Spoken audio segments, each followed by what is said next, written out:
What's the word? Y'all already know who it is. Your boy JarynDSB. Stocked Up Wrestling, the business decision. We got a couple topics on here for y'all. Merry Christmas. Maybe that's why it was a slow week for wrestling. A lot of pre-recorded shows, as we've come to expect in the past. Let's get into something real quick. Speaking of business decisions, intergender matches. They're a pretty big thing, I'd say, on the independent scene. The independent guys and girls love to have intergender matches, whether it be single or tag team, multi-man, like a battle royal or something, don't matter. My take on intergender matches, I don't see the long-term draw to it, because in that sense, okay, a guy beats a girl. All right, that should happen. A girl beats a guy. Psychologically, in the fans' minds, they're going to think, this guy's probably not that good if he's getting beaten by a woman, no matter how good the woman is. That's just wrestling. That's just combat sports in general. If a woman in any combat setting beats a man, both being professionally trained, it's going to look a little iffy. It's going to look a little phony. So in having intergender matches, the only way to do it right, you would have to have a female who has a pretty big stature, and you would have to have her in there with a guy who you literally do not care about, have no intent on using in a prominent fashion, and use him. Hopefully he's a good worker and he can work with her to get her over. We saw that with Rhea Ripley and Akira Tozawa. Poor Akira Tozawa. He was something in NXT once upon a time, and then got to the main roster and So back to the topic of overall intergender matches. My question is, do they matter and do they draw? I don't at all think intergender matches matter in any way, shape, or form in the professional wrestling landscape. They're not needed at all. Of all the gimmick matches we have seen throughout professional wrestling history, intergender matches are the last thing we need. And on another side of it, it opens up that door for outsiders to look at professional wrestling and go, look how phony that shit is. And I get it. The fans nowadays, the wrestlers nowadays, don't necessarily have the same passion about protecting the business as guys from years past might. That's essentially my take on it. Intergender matches, they don't matter. They don't draw money in the long term. Yeah, short term, you might be able to do a couple attraction matches on a couple pay-per-views, maybe steal a house once or twice, but after a while, it comes across phony. It doesn't have longevity. That's all it is. It might be entertaining, but my whole thing is it just doesn't have longevity. And in that instance, it doesn't matter. And it also makes the product look phony. There it is. Let's switch gears real quick. Jeff Hardy. Jeff Hardy, as we all know, after leaving WWE, went over to AEW and didn't last that long in AEW. We all know that Jeff has struggled throughout his career with different types of abuse issues and overall making poor decisions. This most recent time, he got caught up on a license issue, driving with a suspended license, amongst a few other charges. It sucks to see the fall of a superstar that had a cult following, essentially. So my thing with Jeff Hardy is, what's his deal with AEW now? Because AEW was the last promotion he worked for. So what's Tony's mindset in this whole thing? Are they planning to release him? Are they going to plan to release him? I would hope they wouldn't. I would hope they definitely stick beside him through everything he's going through right now. To Jeff Hardy, man, hopefully he can come back soon. If he can get on the straight and narrow, would you say you ran a promotion would you want him in your promotion? Given all Jeff Hardy's been through, Jeff Hardy is still one of the more charismatic talents that we've seen in a ring. He's shown the ability to work with a litany of other superstars across the world. He can carry a title in a tag team and as a singles competitor. He's legitimate all around. He has his own style. In his later years, he's definitely started to show that he can work a traditional wrestling style as well. Because given what he's done to his body over the years, he can't necessarily rely on the high-flying style anymore. Kind of what Jim Cornette said about New Jack's style. That high-flying style for Jeff Hardy is kind of like an albatross around his neck now. It's kind of cringy. It doesn't hit like it used to. He's not as accurate. He's not as precise. I would take what he was doing in WWE kind of and run with it, where the one time you go up top is for that swanton. You keep him in close, short rotation, boom. And throughout the rest of the match, you're telling a story, you're working that wrestling style. But you're still being Jeff Hardy. So would you sign him to your promotion? If I had a promotion personally, if Jeff Hardy was on the straight and narrow, I'd definitely bring him in. Especially if I got young guys there. His knowledge from being in the business for 20 plus years, yeah, I mean, he's definitely worth something. But like I said, it's all about getting well. Get well soon, Jeff Hardy. And also, good luck, Jeff Hardy. That's all I gotta say. The last SmackDown of the year will feature a match between Roman Reigns and Sami Zayn versus Kevin Owens and a returning, for the first time in 2022, John Cena. This is probably going to be the highest rated SmackDown of the year. You have probably the biggest storyline of the year, Roman and Sami. Of course, where you have Sami, you have Kevin Owens, and here he is.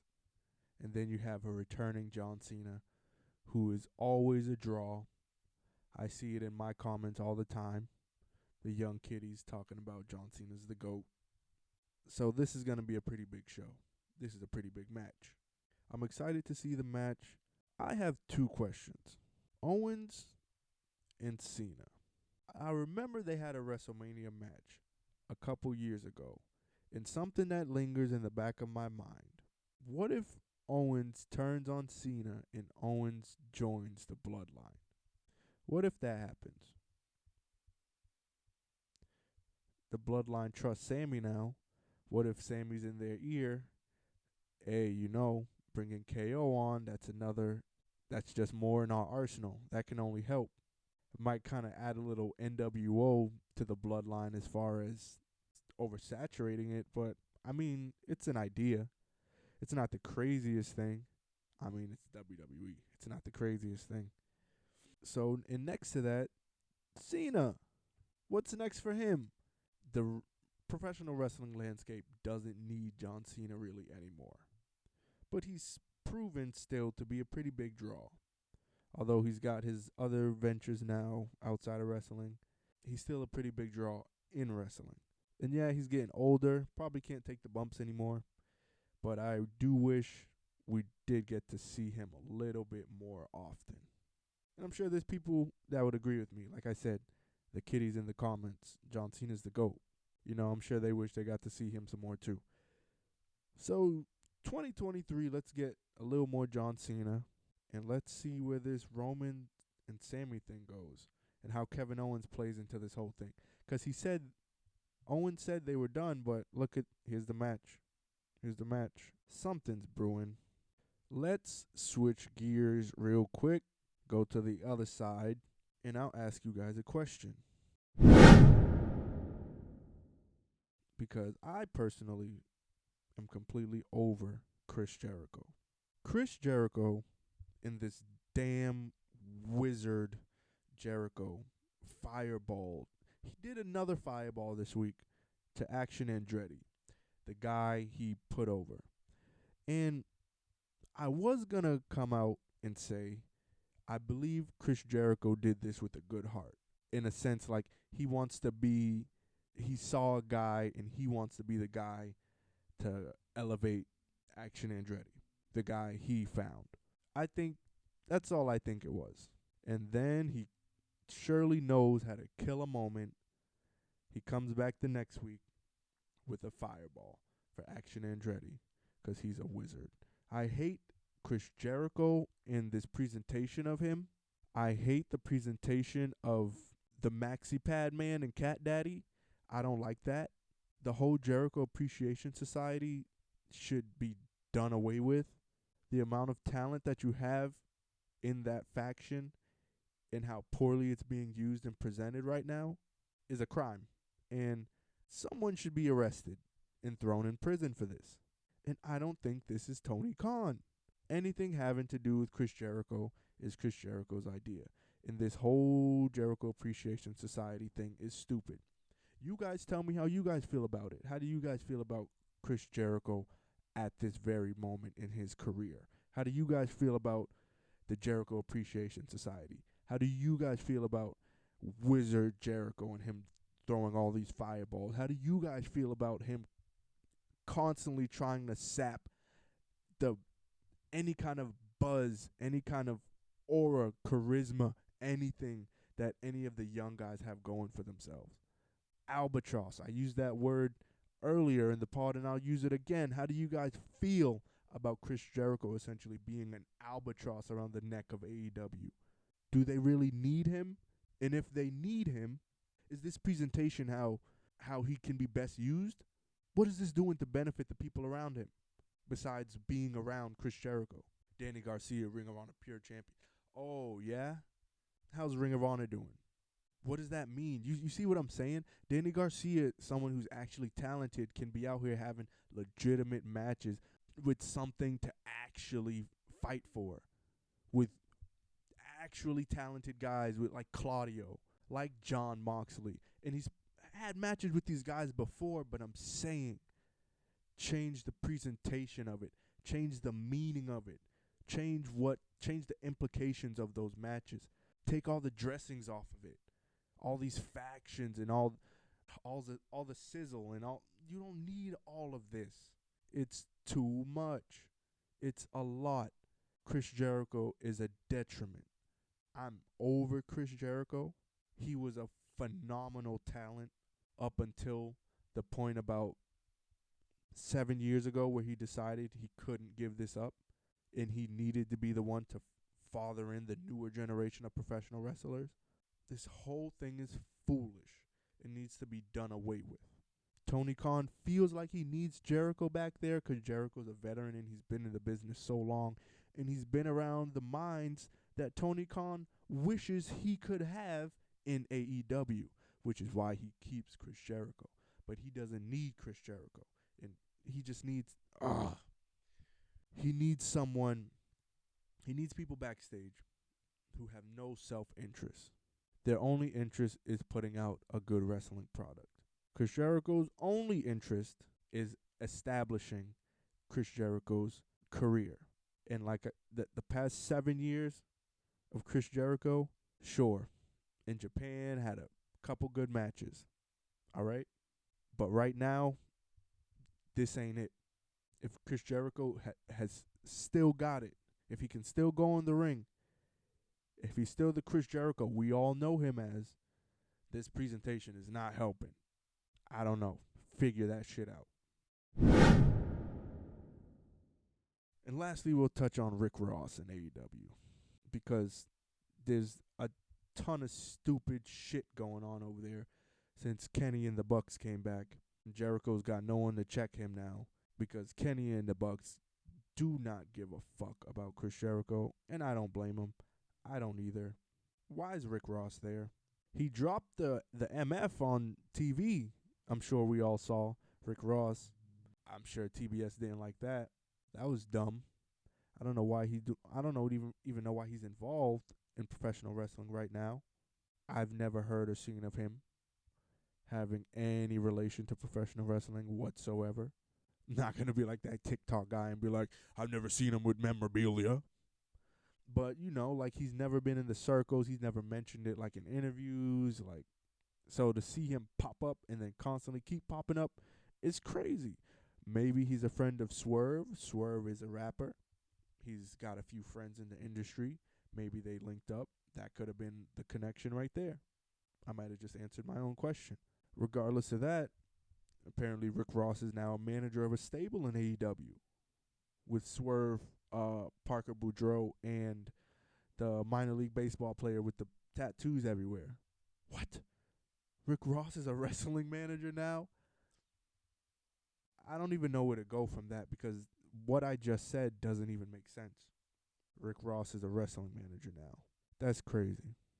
You know what? I'm glad I titled this show The Business Decision. Cause I'm gonna lump all these things into one big business decision. Intergender matches. Jeff Hardy.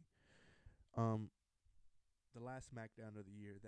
That's actually good. They did a good job with that one. So you're safe. But Wizard Jericho and Rick Ross in AEW. Make better fucking decisions. Fuck the intergender wrestling. Jeff Hardy, just make better decisions, please. We want you in professional wrestling. Your fans, we do support you, but we also acknowledge that you've had some lapses in judgment over time. And we won't hold that against you or beat you over the head with it. But as people who have grown up watching you and grown to love your craft over the years, we just wish you'd make better decisions. That's it. This ain't the intervention. That's just my 2 cents. And then you got Wizard Jericho. Make better decisions. Retire. Fuck. And then Rick Ross, a manager now in AEW with a faction. Make better decisions. I like his music. I don't think he should be on my wrestling television, though. I'm sorry. That's all I got. The business decision this week is one piece of advice. Make better decisions. I'm JarynDSB. Stocked Up Pod coming next Tuesday, right after the business decision next Monday. I'm going to catch y'all.